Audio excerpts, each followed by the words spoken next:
Don Lemon, after being arrested late last week by the DOJ for violations of the FACE Act when he participated in that disruption of the church service in Minneapolis, has decided the best time to go on television is now to talk about it, to tell his story. This is from Jimmy Kimmel last night, asking Don Lemon about the difference between the protesters and he, as Jimmy Kimmel refers to, a credentialed journalist, Bite 18. Is there a difference between whether those protesters had the right to go into a church and whether a credentialed journalists like yourself had the right to go in and cover them going into the church? Well, listen, obviously I'm in the middle of this. I can't say a lot. There's a lot that I cannot say, but what I will say is that I'm not a protester. I went there to be a journalist. I went there to chronicle and document and record what was happening. I was following that one group around, and so that's what I did. I reported on them. And so, but I do think that there is a difference between a protester and a journalist. Jordan, when you hear that, especially when you read what's in the indictment of how it lays out the coordination, this wasn't someone just chronicling, as well as even Jimmy Kimmel trying to say the difference between a credentialed journalist. The First Amendment makes no qualifications. What is the press? It doesn't say you have to be a credentialed journalist. They try to create these levels of protection for themselves. But what are your thoughts on the way that Jimmy Kimmel tries to get that distinction out from Don Lemon and what we see in the indictment here? One, it's a 1990s distinction. Everyone is a journalist now because everyone's got a camera with them. And so it's changed that has changed the law in the sense that if you and I were walking down the street here in Washington, D.C., and there was a large protest came by, of course, we could video it, we could upload it, we could use it on our show. That doesn't mean we were part of the protest or part of the organizing. And if those protesters started to enter a building illegally or tried to get involved with police, that, again, would not implicate us if we were just walking down the sidewalk. Now, if we coordinated with those protesters and knew their plans and said we want to be there from the outside to the inside, that's where things start to change, because you're not just there reporting on live news that's happening outside your control. You're now part of the control group. And all of us can be journalists now. I mean, Don Lemon is still a journalist, even though he's no longer with a major network, and no one's questioning whether he is. He has his podcast and things like that. But he decided to take that next step, which is you're not just covering the event, you're becoming a participant. And by going up to the pastor, who did not really want to talk to him, who was trying to figure out the chaos in his church, and put him on the spot, I actually think that makes him look more like a protester and less like a journalist. That's right, Jordan. And I want to play this as well. This is Bite 23 because it's Don Lemon describing his arrest in L.A. And one thing that Logan has cautioned is that this is exactly, to some degree, what Don Lemon wants. He wants to be relevant again. He wasn't relevant. And so there is that fine line of holding people accountable. And I personally believe that he should be held accountable for his participation in that. But he's loving this. He is turning it into something all about himself. This is no longer about even the purpose of the disruption and the protests claim to be about ICE and about immigration enforcement. This is now all about Don Lemon. And let's hear how he describes this horrible event and this arrest that took place after a grand jury returned an indictment against him.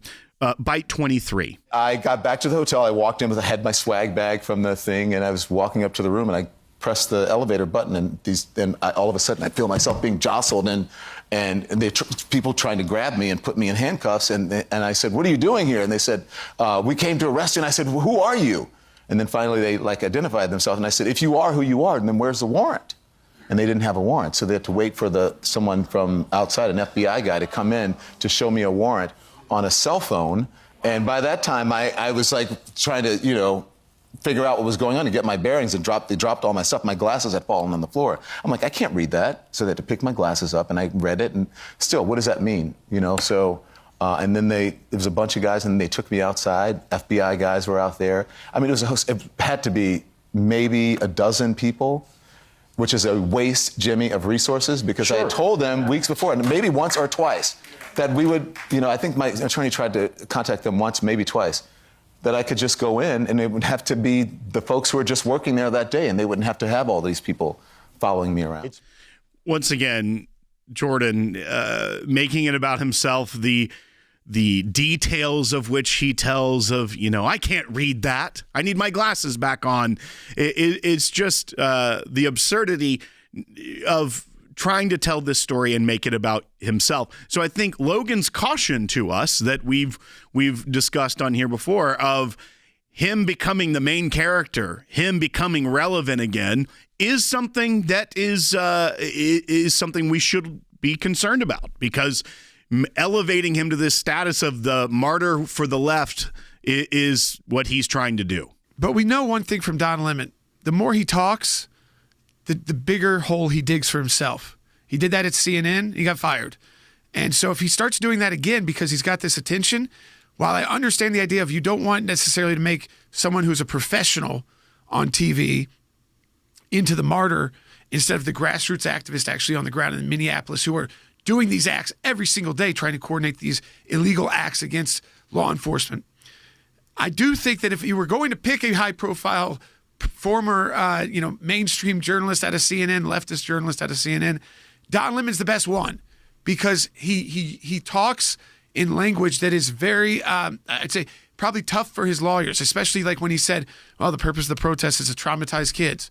I mean, all those kind of statements start adding up. You start digging. So it might start with Jimmy Kimmel, but when he's actually going to be interviewed, if he actually takes any real interviews from real journalists, I think that's where, again, Don Lemon gets himself in trouble, and you don't have to worry as much about him being the martyr for the left. He wants to be this leftist leader out of this moment, and I'm not sure that the media has already kind of moved on from it.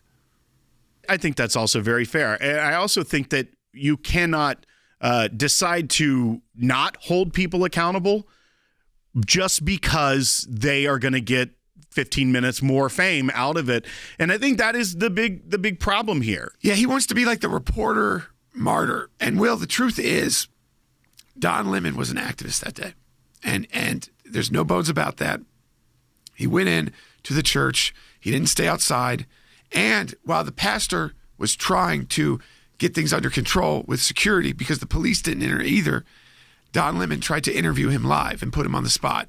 So he took a lot of steps that had to coordinate with those protesters. And that's what DOJ will have to show, is they had enough to show to get the indictment, but they will then have to show that he coordinated with the protesters, knowingly was going to enter. And if you do that, you violate the FACE Act. And as long as the FACE Act is law of the land, Don Lemon should be treated just like any pro-life protester at an abortion clinic. Jordan, one of the interesting things here is now you're seeing members of the left, those very people who were fine with this being a law when it went after pro-life protesters, are coming out saying maybe this is unconstitutional. Maybe this law shouldn't exist. Now, I don't think that would save people from doing what they did in a church like what we saw in Minnesota. Obviously, there are trespass laws or other things that people can be charged with when they go and are violating someone's civil rights like that. However, this also could end up being a tipping point where we see something like the FACE Act challenged on its constitutionality. And I want to get your take on that. None of us like the FACE Act. Especially in the pro-life world, because it's so open to interpretation. For instance, if you are causing any kind of distraction outside of an abortion clinic, that can be a criminal violation of the FACE Act. Well, who decides what is a distraction? Now, if you have 300 people outside of a church banging a drum, that's enough to violate the FACE Act, because we know that's disruptive noise going into the church, not road noise, not normal noise, not an ambulance going by.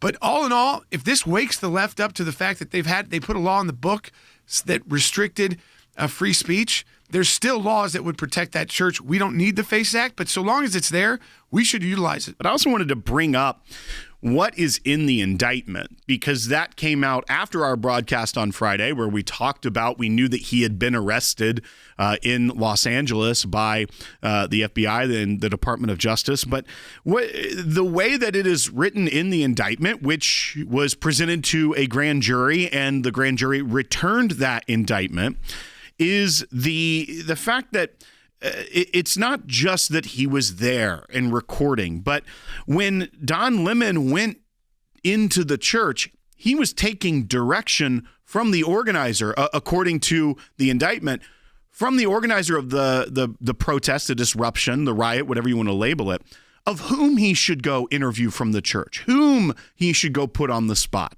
So there's coordination there.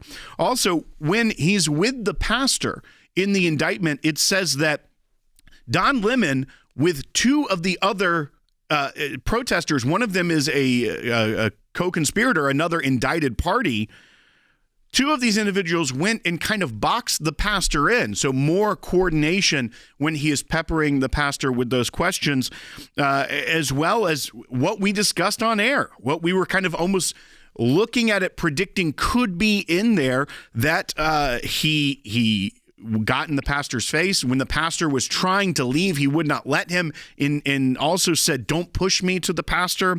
The intimidation factor there. When the pastor asked him to leave, he did not. He continued to report from there. And then he blocked people from exiting the building when he finally did go out. So this was not someone just chronicling, as Don Lemon says, but this was someone who was actively disrupting what was supposed to be going on there.